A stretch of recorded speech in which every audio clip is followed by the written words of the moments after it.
Abby, as a kid, I remember watching SpongeBob. Did you ever watch SpongeBob as a child? So in the episode Band Geeks, they're talking about, how to play instruments. And they say, if you play loud, right? What do they say? Do you remember it? Well, they talk about the louder you play, the more confident you are, right? Doesn't matter your skill level. It just shows your confidence.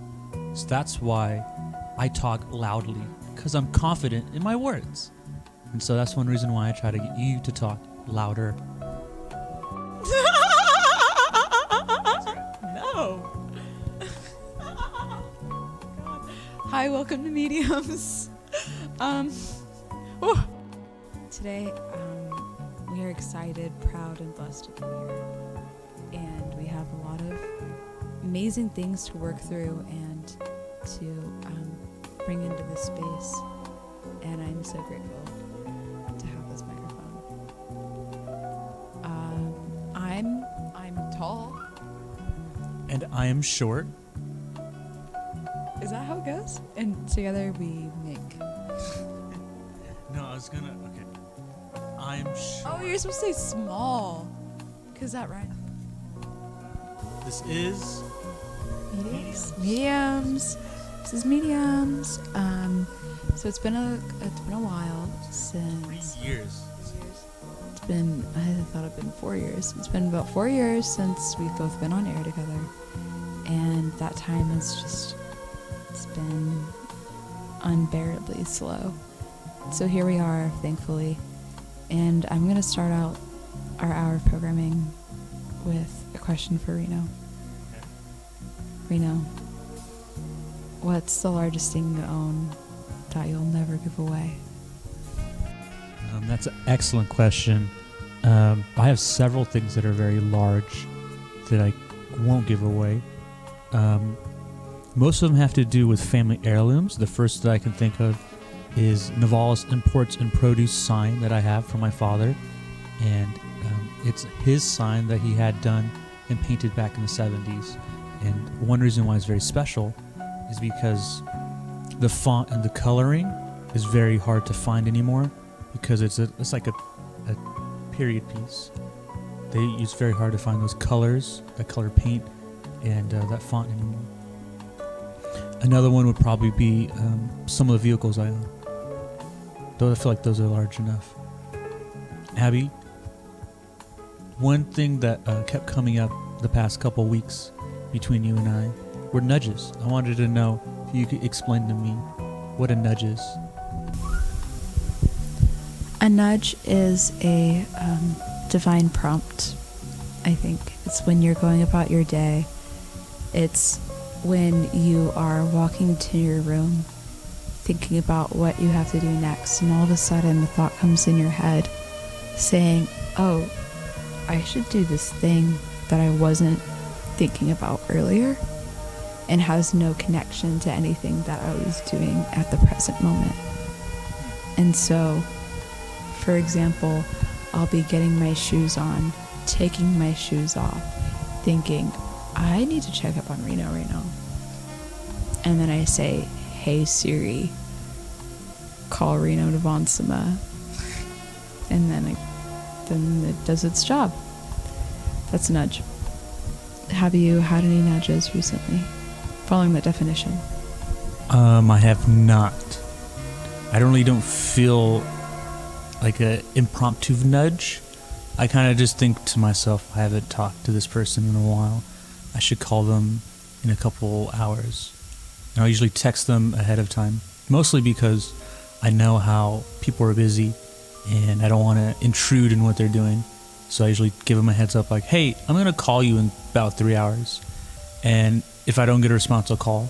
But if they text me back like, hey, I'm going to be busy, can you call tomorrow? Then I have a more formal time. I think of the formality of calling people. I think it's important to clarify that nudges are not restricted to communicating with other people. Okay.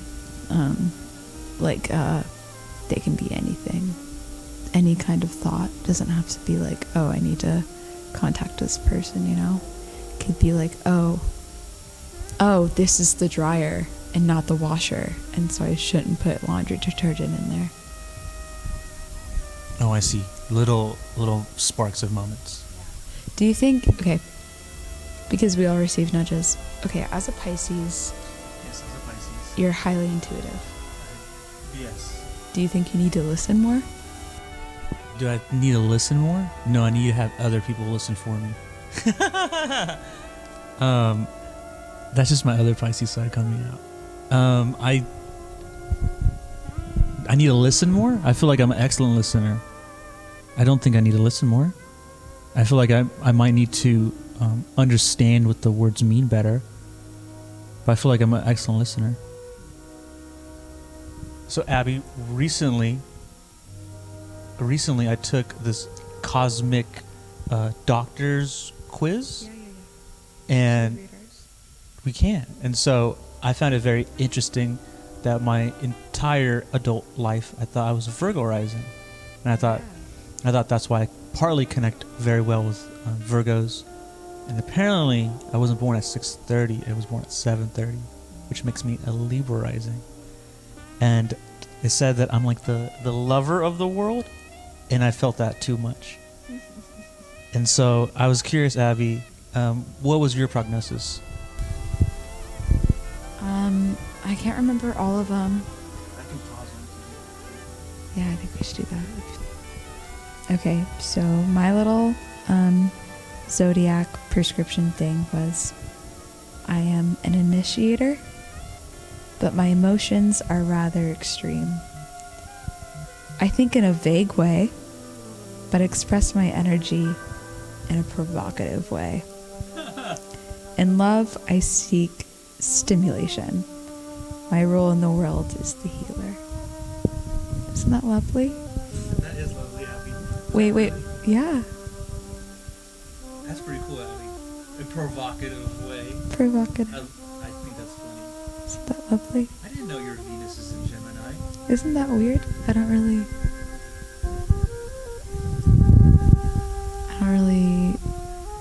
associate with that placement. Why? I just don't like Gemini. And so, especially because Venus is like the planet that's like related to like romantic affairs and love and stuff. I've never like felt that for me. What do you feel you are? I don't know.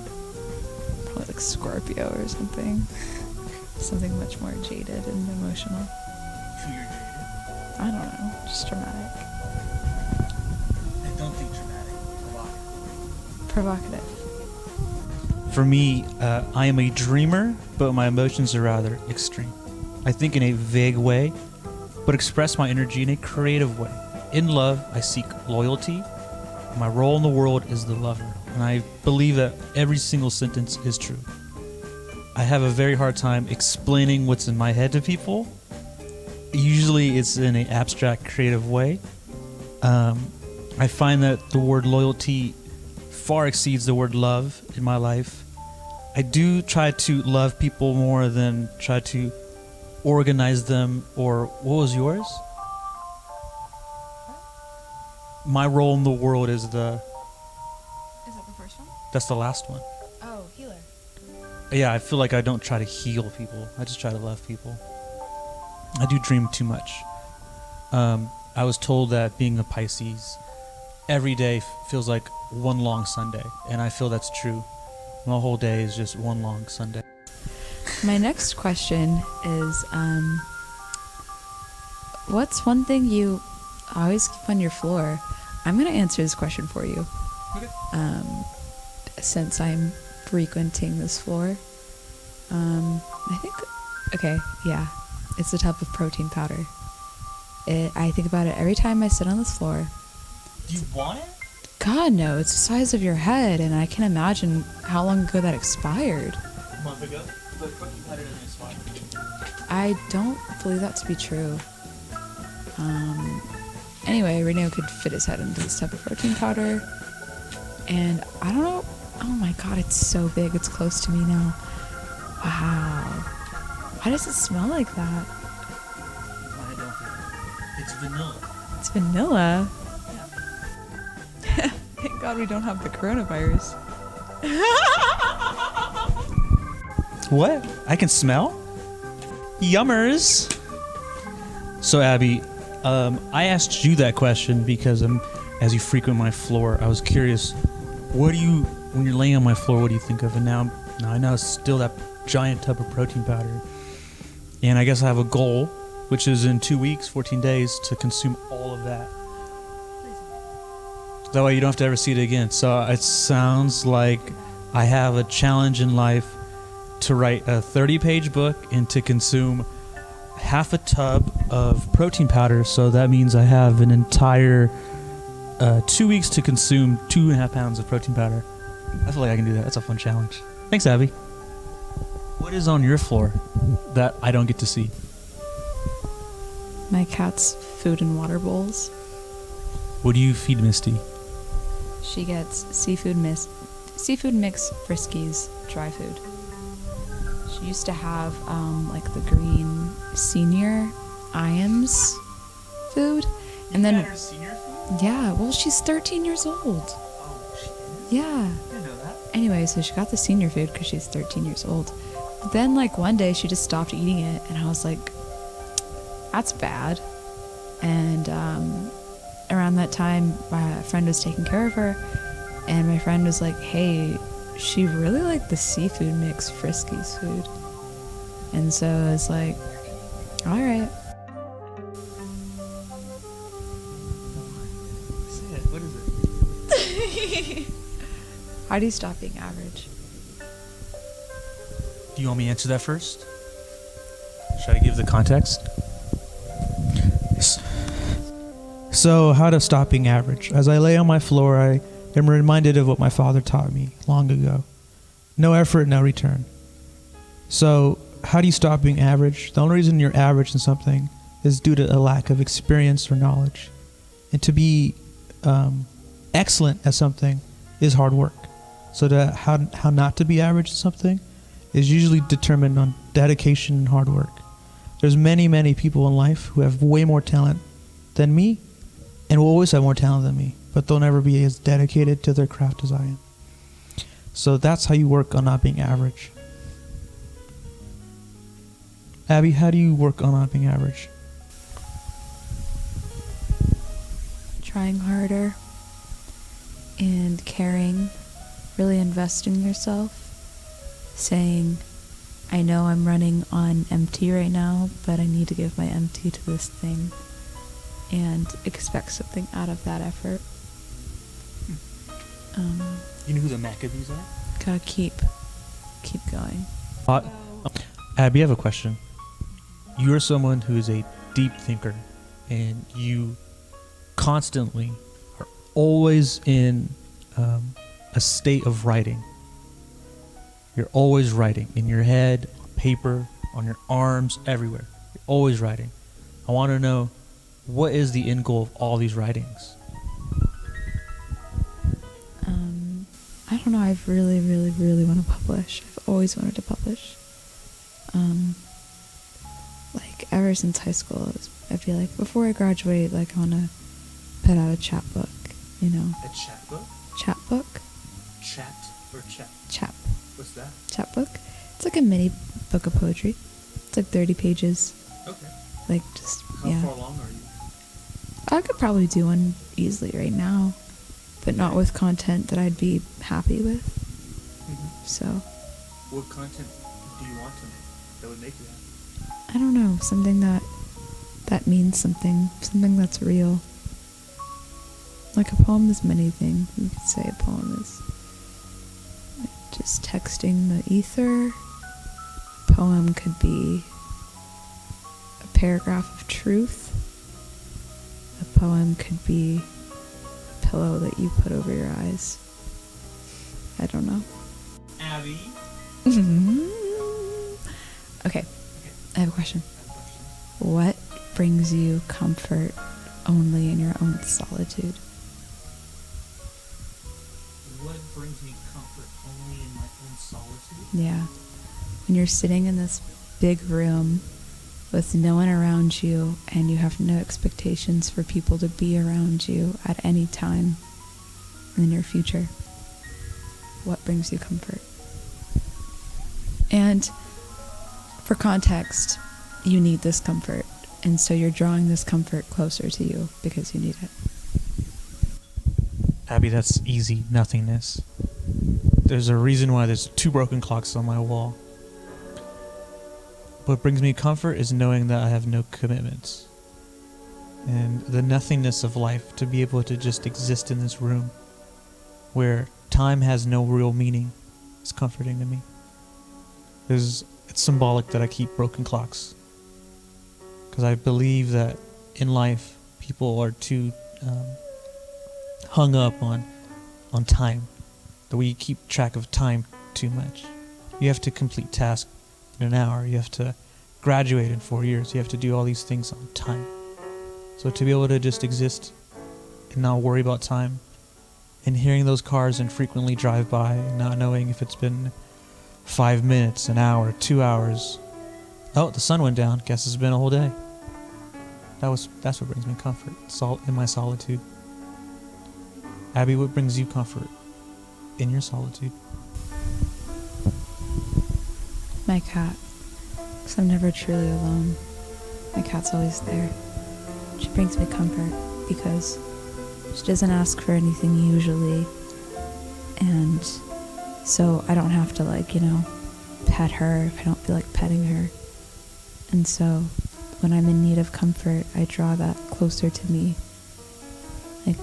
Through that. And she's just always there. That brings me comfort. Also, music. Always music. Always a sound. Abby, when was the last time you felt your shoes were too big for you? When I got my Soul Bears in the mail last week and said, "Dang it, Abby, you really followed the whole sizing instruction thing that they had on the website and you still messed it up. That really sucks." The last lie I told myself was that I could complete an assignment when I really knew I couldn't on the given time. The last time someone lied to me that I believed is when they said that my jokes weren't funny, and that won't bring me joy or happiness. That's funny. Your jokes are funny, Reno. I appreciate the kind words. Abby, how do you show politeness to people? Yeah. I ask him questions softly and gently. Try not to assume anything. Give them their space and welcome any answer. Okay, so I'm thinking about difficult things. What's something really difficult that happened today for you in your world? What's something that difficult that happened to me in my world? One thing that is difficult is that I try very hard to be studious and well-read in the subject of fantasy football, and my team has gone on a losing streak of 4 games, and I was in contention for the playoffs, and I'm about to lose my place in the playoffs, possibly, if I don't win next week. And if that happens, then I won't be able to recoup my money that I put into this, and I will not have a chance to win $400, even though I feel like I should win. But that's just luck, and that's just how life works. And so, though it's difficult, it is something that I will get over. As with most things in life, it's just something you gotta get over. Abby, what are you trying to get over?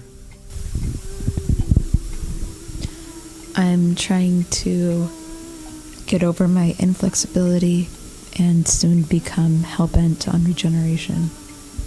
And yeah, I have a question for you. What do you mean that your eyes don't show? What do I mean that my eyes don't show? Can you rephrase that? What do I mean that my eyes don't show? I don't know. What do my eyes tell you? I just feel like you're listening. You're listening to the world around you through your eyeballs. Listening. I thought I had to work on my listening. Depends on the day or the hour. Abby, speaking of hours, do you know what's coming up next? Romance, etc. And so, Abby, what are we in tune for next hour? I have a really, really great playlist of super old folk songs. I think the latest folk song on the playlist was made like in the 70s. And so it's like a pretty older sound, but it's really, really good. And some of the artists have like very small monthly listeners. There's one artist that has 2 monthly listeners. And I was like, how did I even find this? And who is the other person listening to this band? And yeah, so I'm very excited. Is this the last show of the season? No. Oh yeah. God. Romance Etc. stops for nothing. So Abby, in listening to music, I wanted to know, you have a very refined palette, and I wanted to know, in 10 seconds, how do you decipher if something's a good song or a bad song? It has to be sonically appealing. It doesn't have to ask too much in the first 10 seconds. And if it does, it has to be for a good reason. But usually you're able to suss it out. Sounds like I have a lot of work to do. So Abby, I guess the last part would be, what are you looking forward to this upcoming month, as this is our first December show where we're together? And what are you looking forward to next year? This month I'm looking forward to real, earnest rest as my semester ends tomorrow. And I have a lot of downtime. I never have downtime, ever. And so I'm really excited to fill that space with the desires of my own heart.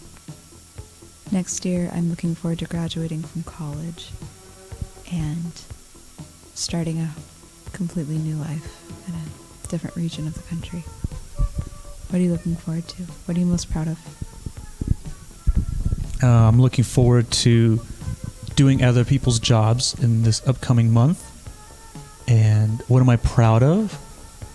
That's an excellent question. So yesterday, my roommate came into my room, and because I was listening to some of my older music from high school and from college that I made, and he was just telling me that high school Reno would be proud of me. So that's what I'm proud of. And so I thought long and hard about high school Reno, and I thought he might not necessarily be proud, but he'd be understanding of where I'm at.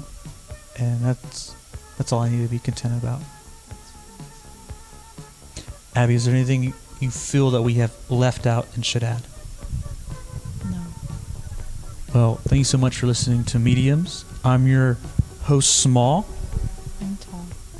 And coming up next, we have an excellent hour of Romance, etc. that is filled with scissor kicks, roundhouses, and maple syrup. Enjoy. Take this kiss upon the brow, and in parting from you now, thus much let me avow. You are not wrong who deem that my days have been a dream. Yet if hope has flown away in a night or in a day, in a vision or in none, is it therefore the less gone? All that we see or seem is but a dream within a dream. I stand amid the roar of a surf-tormented shore, and I hold within my hand of the golden sand. How few, yet how they creep through my fingers to the deep, while I weep, while I weep. O God, can I not grasp them with a tighter clasp? O God, can I not save one from the pitiless wave? Is all that we see or seem but a dream within a dream? If you can keep your head when all about you are losing theirs and blaming it on you, if you can trust yourself when all men doubt you, but make allowance for their doubting too, if you can wait and not be tired by waiting, or being lied about, don't deal in lies, or being hated, don't give way to hating, and yet don't look too good, nor talk too wise. If you can dream and not make dreams your master, if you can think and not make thoughts your aim, if you can meet with triumph and disaster and treat those two impostors just the same, if you can bear to hear the truth you've spoken, twisted by knaves to make a trap for fools, or watch the things you gave your life to broken, and stoop and build them up with worn-out tools, if you can make one heap of all your winnings and risk it on one turn of pitch and toss, and lose, and start again at your beginnings, and never breathe a word about your loss, if you can force your heart and nerve and sinew to serve your turn long after they are gone, and so hold on when there is nothing in you except the will which says to them, hold on. If you can talk with crowds and keep your virtue, or walk with kings nor lose the common touch, if neither foes nor loving friends can hurt you, if all men count with you, but none too much, if you can fill the unforgiving minute with 60 seconds worth of distance run, yours is the earth and everything that's in it, and, which is more, you'll be a man, my son.